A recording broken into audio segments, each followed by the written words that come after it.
আপনি কি একসাথে 4টি ধামে ঘোরার চিন্তা ভাবনা করছেন? বদ্রীনাথ ধাম, জগন্নাথ ধাম, রামেশ্বরম ধাম, দ্বারকা ধাম ও সাথে রয়েছে 12টি জ্যোতির্লিঙ্গ। তাহলে আজকের সম্পূর্ণ ভিডিও আপনার জন্য। আমরা 18 জন বন্ধু বান্ধবী মিলে বেরিয়ে পড়েছিলাম সাউথ সিকিমের উদ্দেশ্যে। এই মন্দিরটি রয়েছে গ্যাংটক থেকে প্রায় 3 ঘন্টা দূরে। এই মন্দিরটি সিদ্ধেশ্বর ধাম বা 4 ধাম নামে পরিচিত।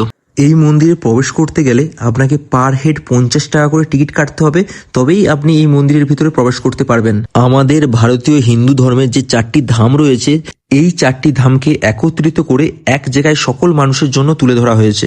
এই 4টি ধাম দর্শন ও সাথে 12টি জ্যোতির্লিঙ্গ ধামের দর্শন একসাথে করার পর আপনার মন শান্ত হতে বাধ্য।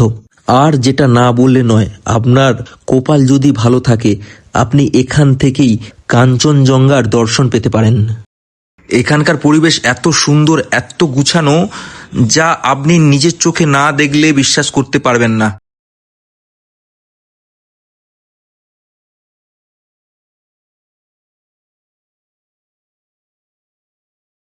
এত বড় ঘন্টাটা আমার তো বাজাতে খুব কষ্ট হয়েছিল, তবু আমি একবার জোর করে বাজিয়ে দিলাম এবং ঠাকুরের কাছে প্রণাম সেরে নিলাম।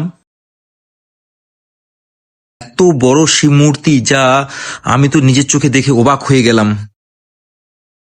এই মূর্তির নিচে বাবার একটি ছোট্ট ঘর রয়েছে, চারিদিকে দেবদেবীর মূর্তি দিয়ে ঘেরা, যেখানে শিব এবং দুর্গার বিভিন্ন পৌরাণিক কাহিনী উল্লেখ করা হয়েছে। আপনারা চাইলে এখানে শিবলিঙ্গে জল ঢেলে আপনার মনস্কামনা পূর্ণ করতে পারেন। এছাড়াও 12টা জ্যোতির্লিঙ্গে 12 রকমের শিব মূর্তি রয়েছে, আপনারা চাইলে ওখানে জল ঢালতে পারেন। আমি মন থেকে বলছি, এই জায়গাটা একবার ভিজিট করুন, অবশ্যই ভালো লাগবে, আপনার মন শান্ত করে দেবে।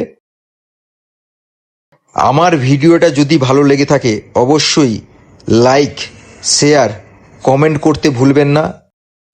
এখানেই ভিডিওটি শেষ করলাম। সবাইকে গুড নাইট।